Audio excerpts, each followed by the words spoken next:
It's wonderful to know that your friends are always looking out for your best interests. You know, you get that abiding sense of confidence and trust. It just warms your heart and fills you with inspiration to go forward, doesn't it? Good morning. Aloha. It is wonderful to be together, isn't it? Oh, my goodness.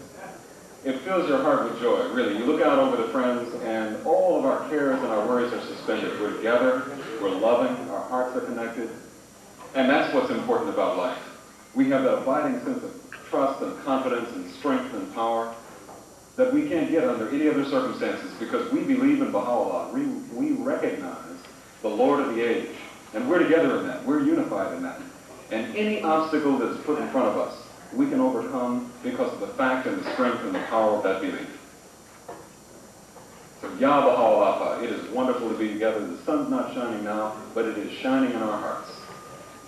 And we are together in that love and together in the warmth of that shining. There are so many things that I want to share with you. I promised some questions and answers because I know you have a lot of questions and answers, but I'd like to start out with a couple of observations about to follow up on some of the themes that we pursued yesterday. First of all,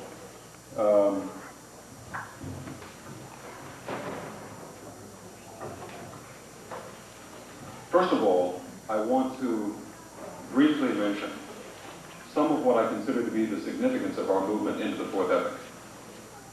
The fourth epoch of the administrative development of the cause signalizes a drastic shift in the rate of our progress and in the level of responsibility that we assume as individuals and institutions. And really, friends, we have seen this shift over time. I mentioned yesterday that at the 1983 International Convention, it was evident that the reality of the community had changed. We looked around at the National Spiritual Assemblies, and first, more than ever before, they were physically present. Second, they had come, many under great hardship. You know, everybody doesn't have an American Express card that they can use to get a Pan Am ticket to go to Harvard. Some had to walk. Some had to take bush buses. Some had to come by very circuitous routes because you can't go from one country to another where diplomatic relations are broken down. So you have to go from this one to this one to this one to that one to that one to Haifa. And it was very, very difficult. I myself was detained upon entry into Ben Gurion Airport. I still don't realize why that was, but it's terrifying, and I advise you not to be detained when you go into Ben Gurion. I was with Farouz Kazim today. This is a story that briefly bears mentioning. I was with Farouz. We had come through Paris and into Tel Aviv. Now, Farouz was born and raised in Russia. He's Iranian, and now he lives in the United States. He's got a name like Kazim today. You figure he's going to have a little difficulty getting into Haifa, Israel. He gives his immigration papers. They wave him by. I'm an American. I was born here. My tax dollars support that country. I walked up, I gave my passport and my immigration papers. The lady didn't even look at them. She just pointed that gun at me and she said, "You come with me." I was, "What?" See, I've seen this kind of thing on television, but I have never experienced it myself. And I said, "Look, you know, I don't take bullets well."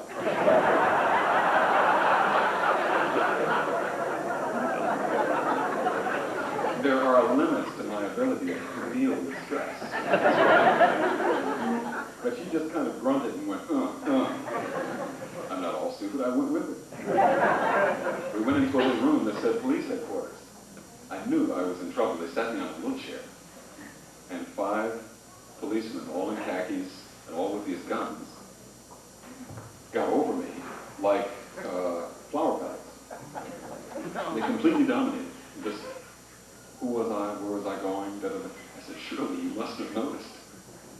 1,200 Baha'is from all over the world have been coming through here for the last several days. I'm one of the last to arrive. You could not have missed it."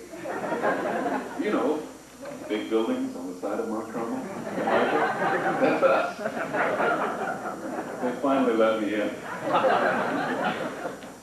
But you know, the development of the faith institutionally into the fourth epoch has significant implications. Now, we know from the writings that part of that development is spiritually connected with the physical rise of the properties of the buildings in Haifa. The building of the seat of the Universal House of Justice has spiritual implications, even as it has physical and administrative implications. And even members of the House of Justice have said that they feel differently about their role and their vision and their responsibilities as they sit in the seat of the Universal House of Justice and survey the needs of the world and of the Baha'i community. And their vision seems to have expanded by the addition of some spiritual element, which is in some way associated with the rise of that physical structure. And we also know that the national spiritual assemblies around the world have greatly developed in their capacity to manage the affairs of their communities. These were the national spiritual assemblies that were represented in 1983. They were represented by the indigenous residents of those countries. These were the same national spiritual assemblies who went to 168 heads of state and presented, bold as you please, in the broad light of day, the peace statement of the Universal House of Justice, proclaiming the message of Baha'u'llah, finishing the task which Baha'u'llah started some 119 years ago. This is a dramatic development in the rise of our capacity as Baha'is to advance the progress of the cause. These are the same national spiritual assemblies that are sponsoring the development of universities, of medical clinics, of health centers, of literacy centers, of all kinds of social and economic development projects that go hand in hand with the rise of the spiritual characteristics of the faith, the spiritual objectives we have for our development. Now this all symbolizes the development of new culture, of Baha'i culture, and none of us knows what that is. We know that Baha'u'llah promised us that he would give rise to a new race of human beings. And we know that Baha'u'llah promised us that that new race of human beings would have spiritual qualities that would be very difficult for us to recognize. So apart from us would they be. But we have no idea what that implies for the rise of new culture. Let's talk about culture for a second. Because one of the implications of our movement into the fourth epoch is the birth of a new degree of Baha'i culture. What is culture? Culture is three things. One, it is habit, habitual patterns of behavior, how we act. Are we loving? Are we friendly? Are we outgoing? Are we accommodating? Are we consultative? Are we beauty-seeking? Are we minds rich in gems of inestimable value? The first measure of culture is just to look around you and to look at the patterns of habitual behavior. Look at your feast. Look at your firesides. Look at the patterns of interaction in your communities. The second measure of culture is habitual patterns of thought. What do we think about? What do we value? Do we pray every day? Do we get up in the morning and beseech our Lord for the blessings he has intended for us for that day? Do we pursue the beauty way? So the second measure of culture is habitual patterns of thought. Look at what you think about. Think about it. Reflect on it. Reflect on the patterns of consultation in your community as one of the evidences of the patterns of thought and the patterns of values. And the third measure of culture are the spiritual characteristics of your community. How does it feel here? Is it warm? Is it loving? Is it supportive? Is it welcoming? Is it friendly? Is it the kind of environment that breaks down barriers? Is it the kind of environment that makes everyone feel welcome? Is it a home for everyone? How does it feel here? The third measure of culture is the spiritual characteristics of the community. How does it feel? So, the three evidences of culture are the habitual patterns of behavior, habitual patterns of thought, and the spiritual characteristics of the environment. And this is a test that all of you can do. You can look at the culture of your life, and you can ask yourself, how do I behave? Just no value assigned. How do I behave? How do I think? How do I feel? How does that apply to my community, to the national Baha'i community? That is a very, or to the place that I work, that is a very reliable set of measures about your culture. And once you go through that exercise and simply list the characteristics, the patterns of behavior, the patterns of thought, the patterns of feeling, you can begin to identify the distance between where you are and where you want to be. And you can begin to say, if it's too contentious around here, if we're conflicting a little bit too much, then what I want to do is find harmony. What can I do to change that? Now, at the level of the National Spiritual Assembly, we have to look at this in terms of the culture of the American Baha'i community and look at the characteristics we have and the characteristics we want. And one of our challenges in the fourth epoch is to find ways to make major progress in the advance of our culture toward a new reality, one that is, to a greater degree, in compliance with the spirit and the principles of our faith. And so we did some things which have produced some great results. One was the Campaign of Unified Action, which said, take risk, be confident, release individual initiative. Let us not be so tied to our limited understanding of administrative principles. Let me see the hands of all of you out there who understand Baha'i administration. Let me see the hands of all of you out there who understand the application of the principles of Baha'u'llah to any situation. Or the real power of prayer. Or why consultation is the central principle of Baha'i community.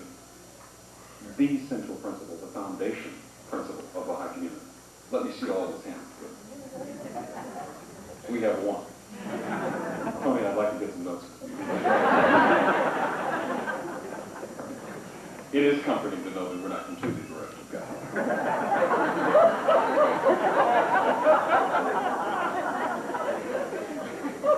You see, the point is that we're all moving towards something we don't understand. None of us knows what is going to be in the future. None of us knows what is really risk and what is simply an audacious step in the right direction. Let me give you an example. The Universal House of Justice sent the National Spiritual Assembly a letter. It said, have a peace conference. That's all they said. It said, have a peace conference, make it somewhere around October of '86. We said, check. We had no idea what we were going to do.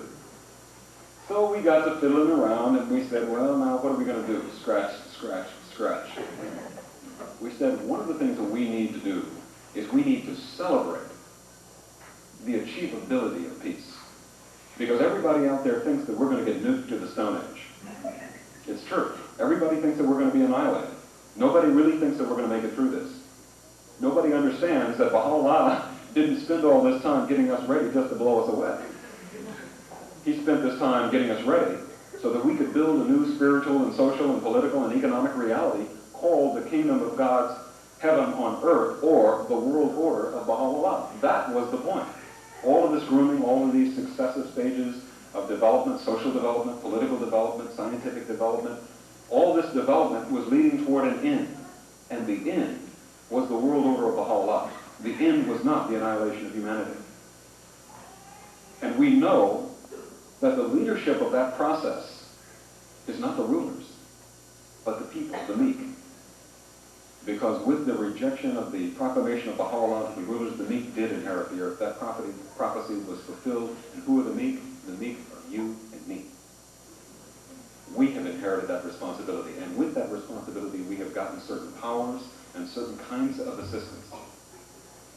And when we look at the effect of the peace statement on Baha'is and non-Baha'is, when we listen to what some of the best thinkers in our country have had to say about who the Baha'is are, and this tremendous statement with this vision that is more comprehensive than any they have seen to date on the subject of peace, going way beyond nuclear freeze, going beyond the retirement of chemical warfare, going to the real issues that are the roots of human strife and suffering.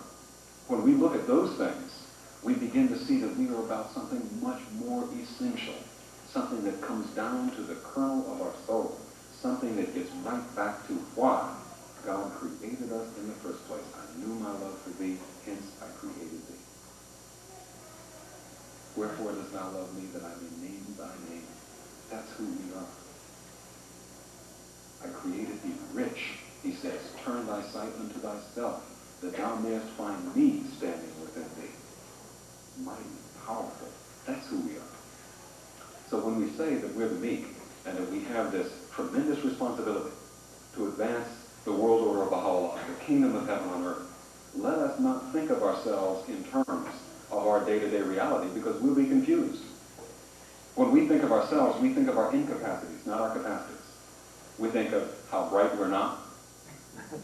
We think of how balanced we are not. We think of how loving we are not, how stable we are not. You know, we don't think in terms of, gee, I'm great, I'm smart, I'm stable, I've got all this power and this assistance from Baha'i. We tend to think in terms of our incapacities, not in terms of our capacities. That's why we have to turn our eyes upward. We have to turn our hearts toward Baha'u'llah. Because it's in that relationship, it's in that partnership that we gain strength and power.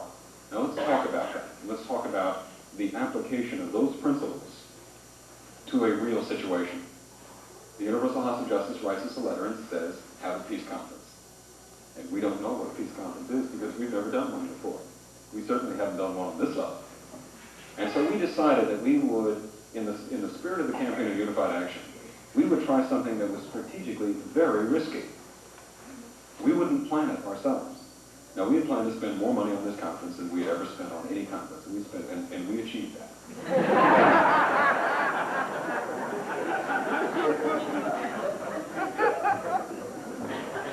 We did very well.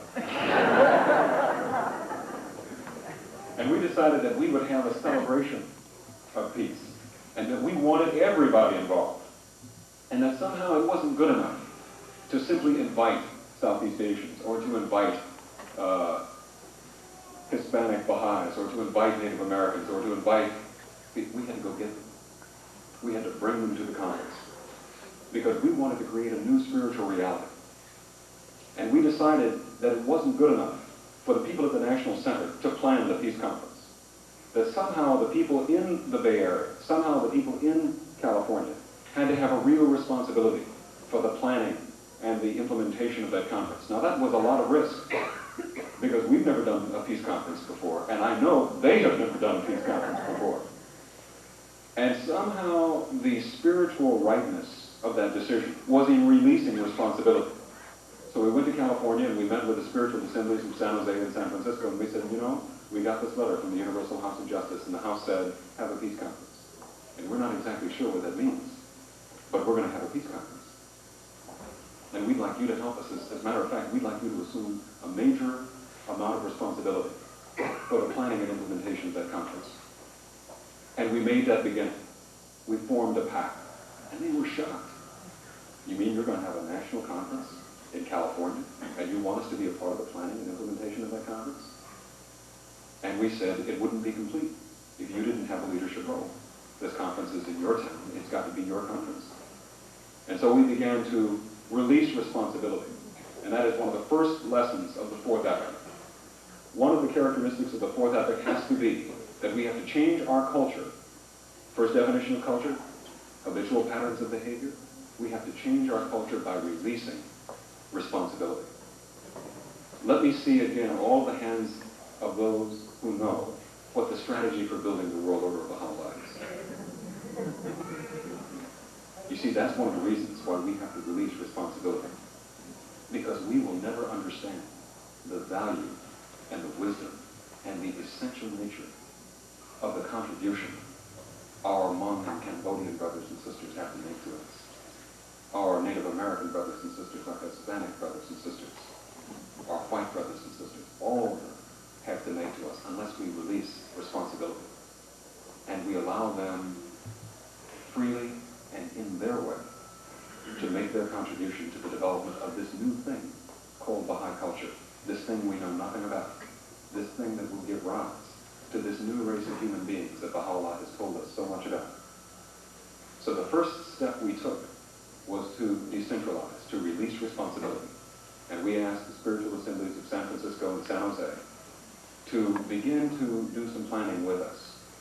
And pretty soon we had 18 task forces, most California-based, on everything from entertainment to the children's program, to the blood drive, to service projects. All the events that made up the conference were planned and implemented by task forces of Baha'is. Now, how many of those Baha'is do you think had conference planning experience on that level? Maybe one, maybe two. We had 300 volunteers. How many of those Baha'is do you think had ever put together a conference for 10,000 people from all over the world? 32 nations were represented. And yet, this conference was the most magnificent achievement of its kind in the history of the American Baha'i community. It was a triumph in every way.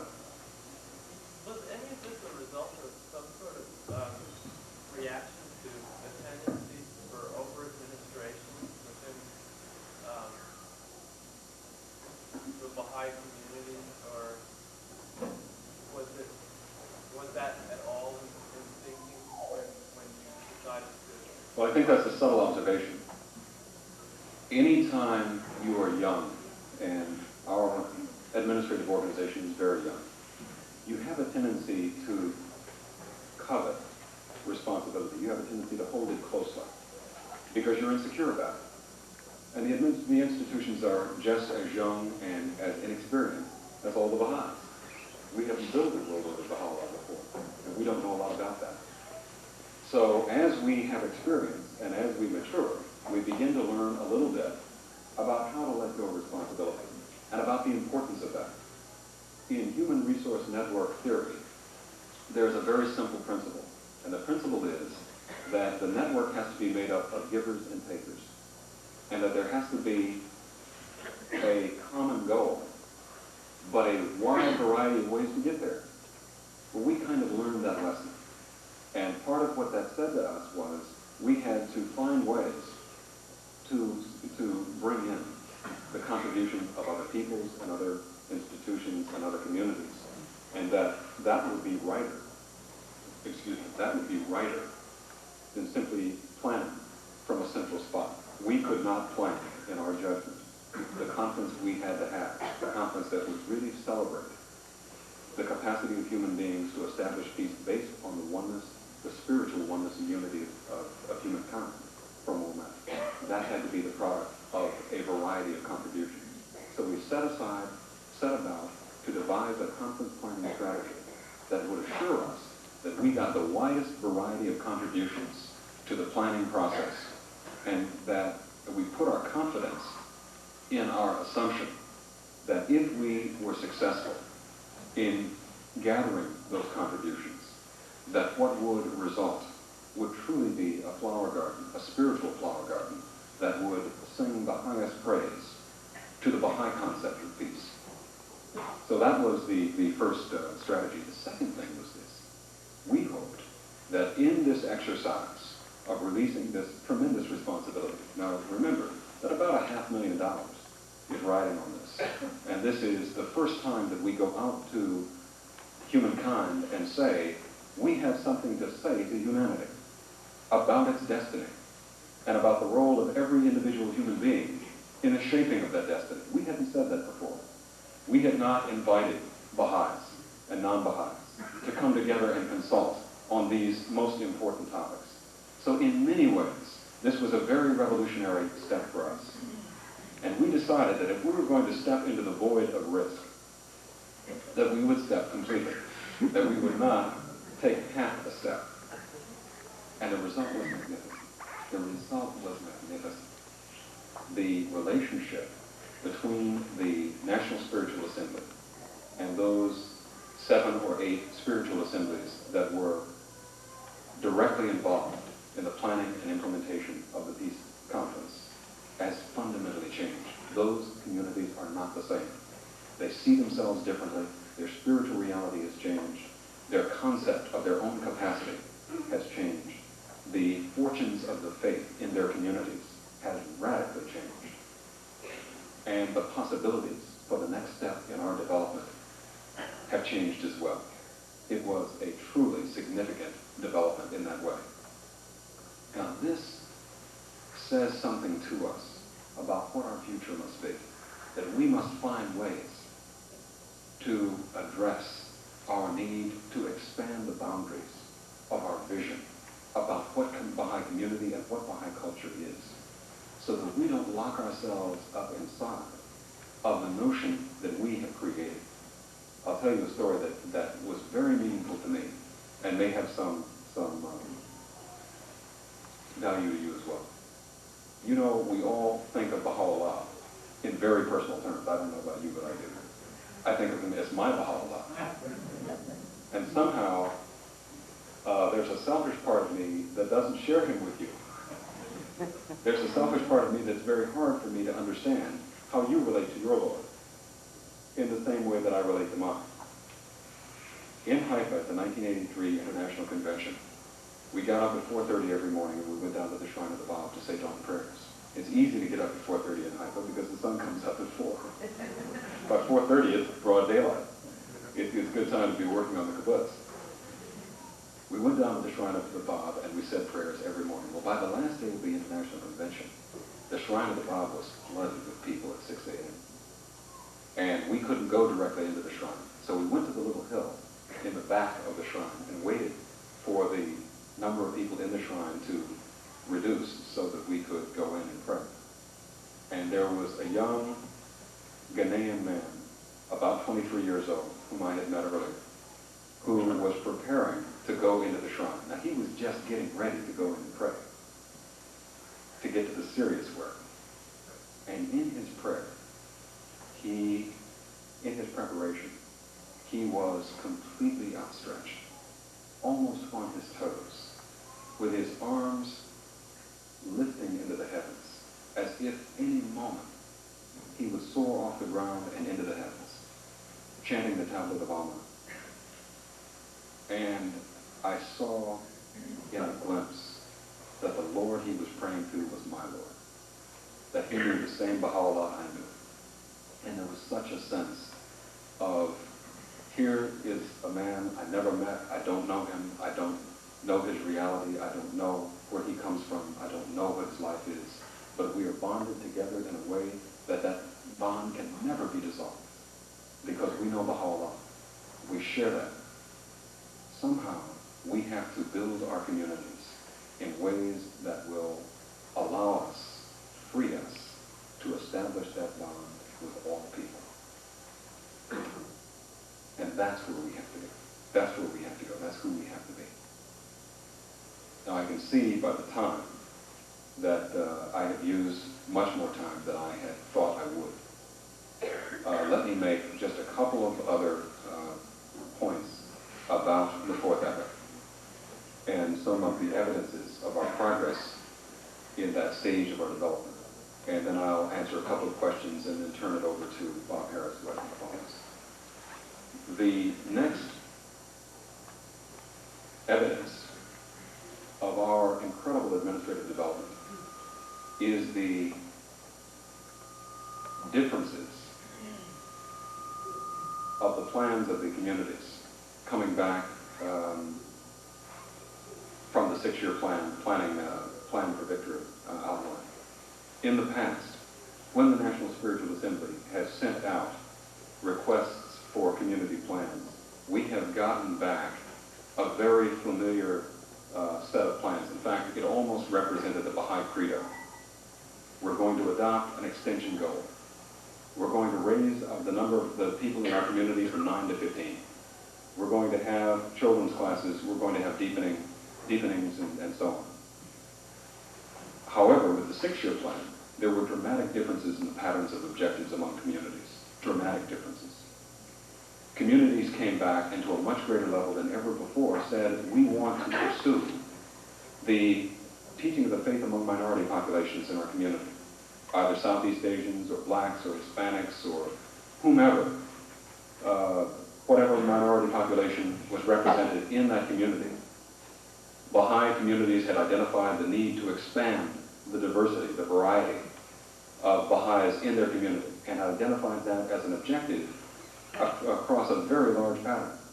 The other significant change was the frequency of the objective to reach out into the community. There were a large number of communities which said, we want to go out and perform social and economic development services to our community as an extension of our commitment to the service of humanity, and had specifically planned projects that they planned to pursue. There was a large number of communities which set as a goal the establishment of working relationships with other organizations in their community, organizations that shared similar interests. There was a large number of communities that said, we're prepared to supply materials and people for radio shows and television shows, and we've identified outlets that we want to pursue. In other words, one of the first measures of culture that we talked about at the top, habitual patterns of behavior, the behavior and the thinking of Baha'is has changed. And one of the evidences is the pattern of objectives that we have set for ourselves for the 6-year plan. Those patterns of objectives are much farther reaching. They are much less parochial. They are much less focused on the internal development of the Baha'i faith, and much more focused on reaching out in a much more comprehensive way to people in the greater community. Now, one of the other things that the Baha'is said was, we want some social life in our Baha'i community life. And there was a large number of objectives that talked about the need for parties, and dancing parties, and dinner parties, and good times. And that is a vital element of social development, of the distinctive characteristics of Baha'i community life. They want to have breakfasts, and they want to have dinner parties, and dancing parties, and all kinds of social activity to round out Baha'i life. So there's this marvelous balance beginning to become evident in the patterns of objectives set for the 6-year plan. On one hand, a much more audacious reaching out to the community at all levels and in much different ways. And on the other hand, a much more sensitive response to the need for a richer Baha'i community life. Now this is exactly where we need to go. And as we begin to explore this uncharted territory, we will invite people into the community, and we will have experiences that will only stretch us and help us grow, and help us gain a greater appreciation of the true value of the differences between us and what that helps us achieve. Now, these are just a few observations about the progress that we're making in the 4th epoch. I think to summarize it, and then we'll take a couple of questions. To summarize it, there has been a basic shift in the direction of the development of Baha'i culture. I personally believe that that shift, the impetus for that shift, was the sacrifices of the Iranian Baha'is. But the results have been extraordinary on many levels. We've seen the results in the international sphere, where the relationship of the Baha'i community as a whole to the governments and the leaders of the world has dramatically changed. Our profile is high, we are well recognized, we are increasingly well understood, our aims and objectives, our ability to get things done, and to move in some decisive and effective way to protect Baha'is being persecuted is much more well established. The visibility of the House of Justice itself, and particularly as a result of the release of the peace statement, has become very prominent, and it is recognized as a force. We have a presence on the world scene. We've seen a dramatic change in who we think we are. And all of a sudden, that image we had of ourselves as incapable, as unstable, as filled with deficiencies and flaws, is becoming less and less easy to justify. Because we see that even though we are the meek in every way, we get the power and the assistance from Baha'u'llah to do his work. And we have seen basic changes in the patterns of institutional decision-making, the process of objective development for the 6-year plan, the process of planning for the peace statement, the process of the campaign of unified action, releasing individual initiative, encouraging risk, expressing confidence in the judgment and the initiatives of Baha'is.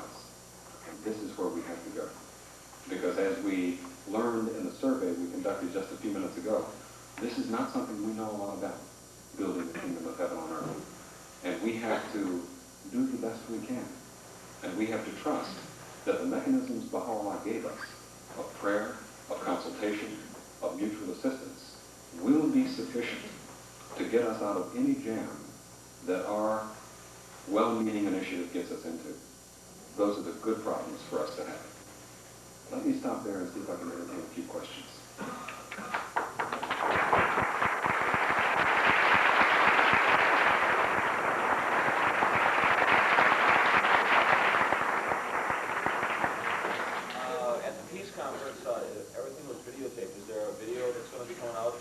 Yes, as a matter of fact, there was video documentation, audio documentation, and all of that will be edited and put together as quickly as it can possibly be done and distributed throughout the community.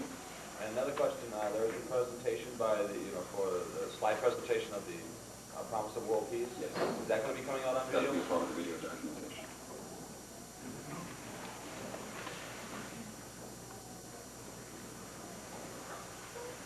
Yes, in the back.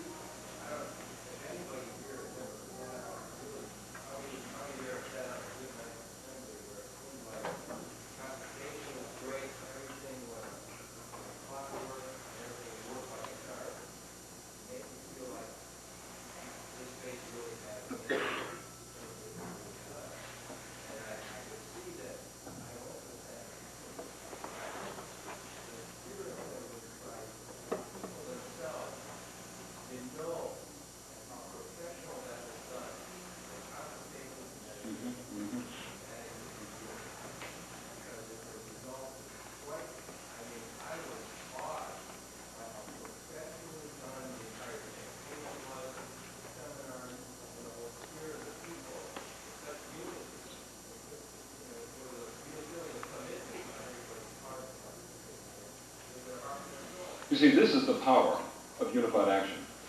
We did not know what we were doing. We trusted the process. We believed that we could gather information, that we could consult experts, that we could put a team together, several teams in fact, 18 teams, task forces, and that somehow we could put on a conference for about 10,000 people, Baha'is and their guests, and that it would work out. And what we got was more magnificent than anything we've ever done. And yet, in a real sense, it was done by less experienced people than we've ever used. The magic of the peace conference and its success was the unity of the undertaking. Let that be a lesson for us as we look at all the things we've never done before and try to figure out how it is we're going to do this well. Our first principle is unity. Our second principle is consultation. If we rely and put our confidence in those things, then we will find the way to tap the strength of Baha'u'llah and get that assistance and put something together that will be satisfactory, and in most cases, much more than satisfactory.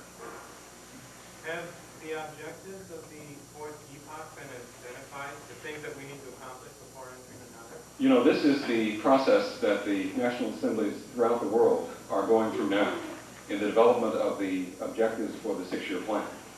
And the first step of that was to ask the communities in the United States community, and other communities have done the same thing, to begin to identify their objectives, their goals, and to consult with the agencies of the National Assembly and with the counselors and the auxiliary board members and others to get as good an understanding of their assessment of where we are and where we need to go as we could get.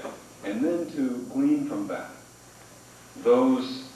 a statement of vision represented by some goals and objectives which will allow us to chart a course through the next stage of our development. So that's the process that we're undergoing now. Yes, ma'am. I was just going to do it. I agree with everything up to the point. I guess one criticism I had was the children's class. I think there was a lot of chaos in the children's classes, teachers wondering whether they're not showing up, and parents leaving their kids, and and the kids being removed. I guess I'd like to recommend that the same kind of specialism that went into the adult session and the one day of the youth session really be devoted to the children. Because as we've all heard, they're the next generation. Absolutely. It's very important. Maybe even to the point of maybe setting up something like workshops where you have people that will say, okay, I'm going to do an hour and a half with the children. Instead of, I know it's hard for people to give up a whole conference to be a children's class. Yeah. Yeah. Well, the point you make is a very important point, and that was one of the areas of difficulty, because some of the folks that we had hoped would be there and assume some responsibility were not able to come. However, let me make an observation about generally. There are always two sides of an experience. And one of the characteristics of the Peace Conference was that we had some administrative glitches that we will draw circles around in our debriefing, which is going on now. What I'm pointing to, and what I think we need to point to, is that as we go through these unprecedented experiences, we chart this uncharted territory, we have to look at the spiritual and social significance of what was achieved. Now, the administrative problems and the organization of certain of the programs, like the children's program, are really the easier part of things to do. I mean, we can debrief on that, we can learn things from it, we can plan it better, and so on. What was the great achievement of that was the basic change in who we think we are and what our contribution to humanity is. I am beginning to run into Robert Harris's time. I would like to make one other point, and then let me give the microphone to Bob. I had a question submitted to me last night on South Carolina, and I cannot address the question, but I want to address a larger issue, and that is the development of South Carolina, the Native American Baha'i communities, and the development of the faith among Southeast Asians and Hispanics. We have started a process in South Carolina particularly, and perhaps South Carolina and the 65 spiritual assemblies on the Indian reservations symbolize this process to a greater degree than any other communities in our community, in our national community. We have started a process. We have made a beginning to raising new community among the South Carolinians, among the Native Americans. One of the objectives of the 6-year plan has to be the completion of that process, so that the South Carolina community, the Native American spiritual assemblies, the assemblies that we hope to raise among our Hispanic brothers and sisters, the assemblies that are beginning to form among our Southeast Asian brothers and sisters, become gems of social and spiritual development for all humanity to see. We cannot, as a community, progress unless we bring all of the family with us. We will not be complete so long as we are underrepresented by the different kinds of people that humanity consists of. We must have, and I cannot emphasize this strongly enough, we must have all of humanity as a part of our community.